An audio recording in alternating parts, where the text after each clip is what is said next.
옛날 깊은 산골 마을에 수출 구워 팔아 홀어머니를 모시고 있는 효자 총각이 살았습니다.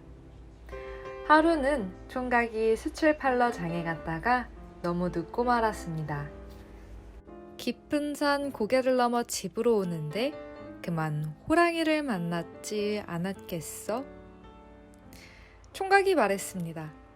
호랑이야, 날 잡아먹더라도 조금만 참았다 잡아먹으렴. 집에 계시는 어머니께 이 고기와 옷을 갖다 드리고 하직 인사라도 하게 해줘. 그러나 호랑이는 등을 보이며 올라타라는 신용을 했어. 호랑이 등에 올라타니 눈 깜짝할 사이에 집에 도착했지. 총각은 어머니께 말씀드렸습니다. 어머니, 혹시 제가 돌아오지 않더라도 내일 아침 고개 넘어 친척 집으로 가십시오. 그러면 밥 굶는 일은 없을 겁니다. 이렇게 말하고 고깃국과 밥을 지어드리고는 하직 인사를 했어. 그리고 도로 밖으로 나왔는데 글쎄 호랑이가 사라지고 없어졌었어. 며칠이 지나 또 수출 구워 장에 내다 팔고 저녁 늦게 돌아오는데 고개마루에서 그 호랑이를 또 만났어. 며칠 전에는 날 봐주었는데 이제 날 잡아먹으렴. 이렇게 말하자 이번에 또 등을 돌리며 올라타라는 신용을 했어. 올라탔더니 눈 깜짝할 사이에 집에 데려다 주었지. 이렇게 해서 호랑이는 매번 총각을 태워다 주어 둘이 친해지게 되었어. 그런데 어느 날 고개를 넘어오는데 호랑이는 보이지 않고 사람들이 모여 있었어. 호랑이가 사람들이 판 구덩이에 빠져 으르렁거리고 있었지. 워낙 사나워서 사람들이 손도 못 대고 쳐다만 보고 있었어. 총각이 이 호랑이를 어떻게 할 것이냐고 묻자 사람들은 며칠 동안 내버려 두면 굶어 죽을 터니 그때 가서 잡죠 라고 말했어. 그러자 총각은 그동안 숯을 팔아서 모아둔 돈을 주고 호랑이를 사서 구덩이에서 꺼내주었어. 그 뒤로도 호랑이는 총각을 태우고 다녔는데 어머니께서 먹고 싶은 홍시나 산딸기나 밤, 송이버섯이 있는 곳으로 직접 태워다 주었어. 어떻게 보면 호랑이도 효자 노릇을 한 거지.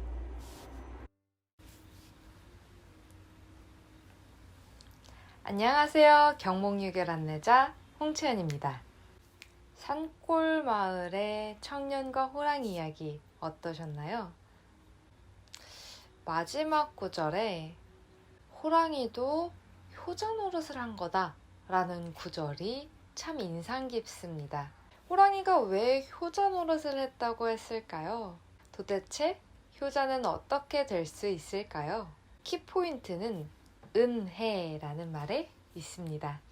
이번 강의는 경목유결 사친 공부에 대한 것입니다. 사는 일하다, 누군가를 섬긴다의 의미를 가지고 있습니다. 친은 친하다, 친구, 그리고 나랑 가장 친한 사람, 부모님이라는 의미를 가지고 있습니다. 즉, 사친이란 부모님을 모시는 것에 대한 것입니다. 쉽게 말하자면 효자, 효녀되는 방법이라고 할 수 있겠네요. 생각해보면 내가 지금 여기 존재할 수 있는 가장 큰 이유는 부모님 덕분입니다. 어머니와 아버지께서 날 낳아주시고 길러주셨기 때문에 우리는 좋은 음악을 들을 수 있고 맛있는 음식을 먹을 수 있습니다. 멋진 풍경들, 멋있는 그리고 예쁜 친구들을 볼 수가 있죠. 그런 얘기가 있더라고요. 어머니께서 우리를 몸 안에 잉태하고 계시는 10개월 동안에는 어머니 몸에 정말 많은 변화가 일어난다고 합니다. 우리가 온전하게 건강하게 태어날 수 있도록 어머님의 신체가 아기를 위한 집이 되는 겁니다. 이때 어머님은 많은 불편함을 겪는다고 해요.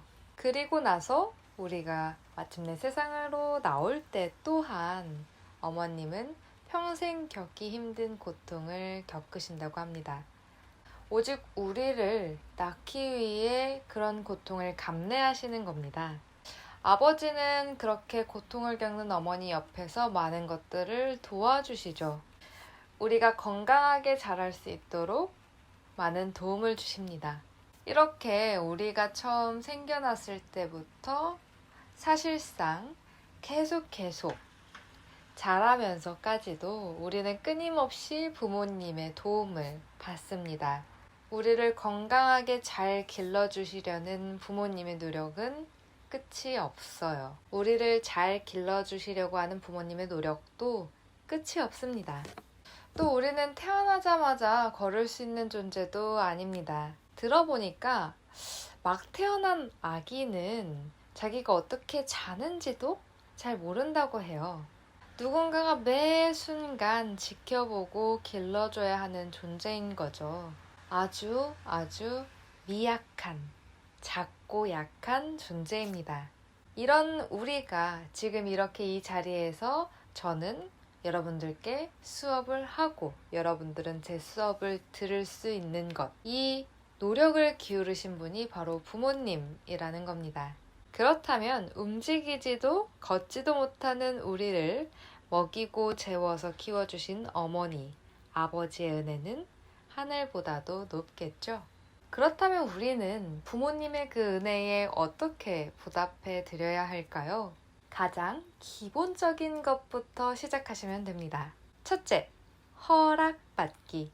친구랑 나가 놀기 전에 부모님께 한번 여쭤보는 거예요. 나갔다 와도 돼요? 하고 말이죠. 물론 부모님께서 허락하지 않으실 수도 있어요. 그때는 먼저 부모님께서 왜 날 나가지 못하게 하실까? 라는 생각을 해봅니다. 부모님의 뜻이 무엇인지를 생각해 보는 겁니다. 그리고 나서 부모님을 설득해 봅니다. 이러이러한 이유로 친구와 놀고 싶고 이러이러한 장소에서 이러이러한 것들을 하고 놀 겁니다. 정말 안전하고 위험하지 않게 놀 거예요. 라고 부모님을 설득시키는 거죠. 그렇게 말을 하면 부모님께서 다시 생각해 보실 수도 있습니다. 왜냐하면 부모님께서 걱정하시고 반대하는 이유가 있기 때문입니다. 우리 아들, 딸이 위험한 곳에 처하지 않기를 원하시는 거예요. 이것들은 다 우리를 사랑하기 때문에 걱정하시는 것도 크죠. 그렇기 때문에 부모님께서 쉽게 허락해주지 않으신다고 해서 너무 섭섭해만 하지 말고 설득을 하는 겁니다. 아, 엄마가 뭘 알아? 허락해 달란 말이야. 하고 짜증을 부리는 것은 부모님께 큰 상처를 주는 거겠죠. 둘째, 물어보기. 안녕히 주무셨어요? 안녕히 주무세요? 라는 말은 단순히 인사치레가 아닙니다. 부모님께서 자식을 항상 걱정하시는 것처럼 저희도 반대로 부모님을 항상 생각하는 겁니다. 밤새 잘 주무셨는지 혹여나 악몽 꾸지는 않으셨는지 건강은 괜찮으신지에 대해서 여쭤보는 거예요. 부모님께서는 지금도 우리를 그렇게 정성스럽게 키워주시고 계시잖아요. 우리도 반대로 그렇게 우리를 향해 정성을 다해주시는 부모님께 한번 여쭤보는 겁니다. 부모님을 생각해 드리는 거예요. 장시간 여행을 다녀온 후에도 부모님께 말씀을 막 드리는 겁니다. 만약에 우리가 장시간 어딘가 여행을 간다고 했을 때 그 중간중간에도 부모님께 전화를 자주 드리고 다녀와서도 어머니, 아버지 그동안 편찮으신 데는 없으셨어요? 뭐 불편하거나 무슨 일은 없었나요? 하고 여쭤보는 겁니다. 여러분들 수학여행이나 현장 실습, 현장 학습 가시죠? 그렇게 여러분들이 부모님 곁을 떠나서 어딘가로 여행을 갈 때 부모님은 항상 우리 아이가 어디 다치지는 않을까? 우리 아이가 어디서 무슨 일을 당하지는 않을까 걱정하고 계십니다. 그래서 다녀오면 부모님께서는 여쭤보세요. 우리 오늘 학교는 어땠어? 혹은 이번에 다녀온 현장학습은 어땠어? 밥은 잘 먹었니? 어디 다치진 않았니? 하고 말이죠. 이때 여러분은 잘 대답해 드려야 합니다. 뭘 먹었고, 친구들하고 어떻게 놀았고, 무엇을 보고 배웠고, 그렇게 해서 어머님, 아버님을 안심시켜 드리는 거예요. 그 이후에 다시 부모님께 여쭤봅니다. 저는 이렇게 지냈는데요. 엄마, 아빠는 어떻게 지내셨어요? 하고 말입니다. 식사는 잘 하셨나요? 아프신 데는 없었나요? 하고 물어보는 겁니다. 솔직히 좀 궁금하지 않나요? 어쩌면 이런 궁금증은 당연한 겁니다. 사랑하니까요. 혹시 여러분이 무언가를 좋아해 본 적 있으신가요? 아이돌, 게임, 인형, 혹은 음식이라도. 그런 걸 좋아할 땐 어떻던가요? 하루 종일 그 좋아하는 것이 생각나지 않던가요? 그것처럼 우리가 부모님을 사랑하고 있다면, 그리고 그 사실을 내가 충분히 알고 있다면 나도 모르게 자꾸 생각이 날 겁니다. 그리고 자꾸 걱정이 될 거예요. 우리 엄마 아빠가 밥은 잘 챙겨 드셨는지. 왜 보고 싶다는 말 있잖아요. 엄마 아빠가 보고 싶고, 보고 싶으니 생각나고, 생각나니 어떻게 지내시는지 궁금하고, 그러니 다녀와서 묻는 거죠. 여러분 부모님 사랑하시죠? 사랑하는 만큼 많이 물어보셨으면 좋겠습니다. 오늘 어떤 하루를 보내셨는지. 사실 그 물음 하나만으로도 부모님께는 정말 큰 힘이 될 거예요. 셋째, 공경스럽게 모시기. 여기서 경목요결에서 공경스럽게 모신다는 것은 직접 부모님께 음식을 챙겨드리고 이부자리를 깔아드리고 이런 것들을 말합니다. 물론 이런 음식 차리고 이불 까는 거는 요즘 침대가 있기 때문에 하지 않고 지금 당장 여러분들이 할 수 없는 것이란 생각이 들 수도 있어요. 하지만 노력해 볼 수는 있습니다. 부모님께서 맛있는 밥을 차려주셨을 때 맛있다고 혼자 다 먹는 것보다는 부모님께 한번 권해볼 수 있습니다. 함께 먹자고요. 어쩌면 부모님의 생신 때 미역국을 한번 끓여볼 수도 있겠네요. 요즘 동영상 강의가 아주 잘 만들어져 있잖아요. 서툴 수는 있지만 부모님을 위한 생일상을 한번 차려보는 겁니다. 모아두었던 용돈으로 미역을 사고 미역국에 필요한 재료들을 사서 인터넷 강의에서 알려주는 과정을 하나하나 따라간다면 분명 최고의 밥상을 차릴 수 있을 겁니다. 이 밥상을 보신 부모님은 행복할 수밖에 없겠죠. 또는 부모님이 정말 아프실 때 약을 챙겨드려 보는 겁니다. 혹은 죽을 끓여보는 것도 좋은 방법일 것 같아요. 반대로 우리가 아플 때 부모님께서 우리한테 어떻게 해주시는지를 생각해 보면 될 것 같아요. 부모님께서는 자식이 걱정되기 때문에 자신이 할 수 있는 한 자식 옆에서 끊임없이 자식을 간호하죠. 그런 걸 생각해 보고 나도 부모님께 똑같이 해드리는 겁니다. 그렇게 해드리려고 노력해 보는 겁니다. 그런 게 바로 부모님을 위한, 부모님을 향한 사랑이 아니겠어요? 사실 이런 마음으로 부모님을 대하게 된다면 부모님과의 갈등도 줄어들 수 있습니다. 예를 들어서 부모님이 우리한테 뭔가를 시켰을 때 너무 힘들고 지쳐서 하고 싶지 않을 때도 있잖아요. 그럴 때는 부모님이 우리를 위해 무엇을 해주셨을까를 생각해 보고 부모님을 사랑하는 마음을 생각해 보면서 부모님이 시키신 일을 바로 해보는 겁니다. 물론 그 내용이 정의롭고 의로운 내용이어야만, 물론 그 내용이 정의로울 때 시행을 해보는 겁니다. 예를 들어서 아침에 일찍 일어나 하루를 정리해보라는 권유, 밥 잘 먹으라는 걱정, 양치질 잘하라는 말씀, 모두 우리에게 도움이 되는 것들이죠. 여기에 더해 공부를 열심히 해라 도 마찬가지입니다.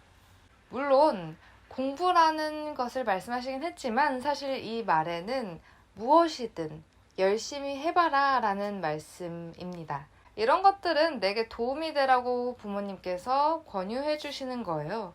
그러니 지키는 게 좋겠죠? 그런데 간혹 부모님께서도 정의롭지 않은 일을 우리한테 권유하실 때도 있습니다.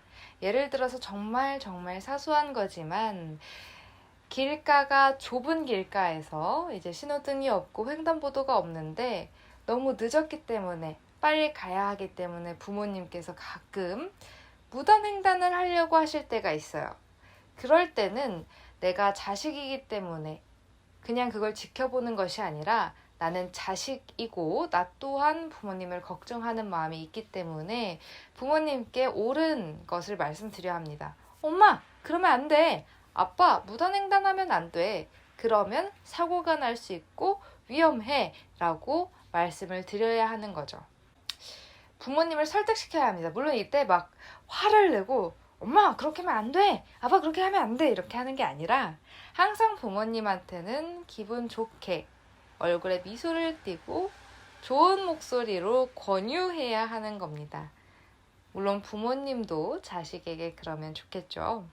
여러분들이 이렇게 부모님께 옳은 것에 대해서 얘기하려면 어떻게 해야겠나요? 공부를 더 열심히 해야겠죠?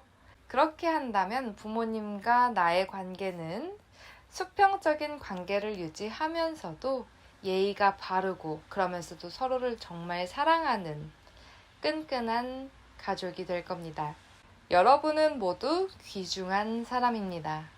여러분 자신의 몸과 마음만큼 가치 있는 것은 없습니다. 그런 여러분들을 낳고 기르신 부모님, 그들보다 대단한 사람이 또 있을까요?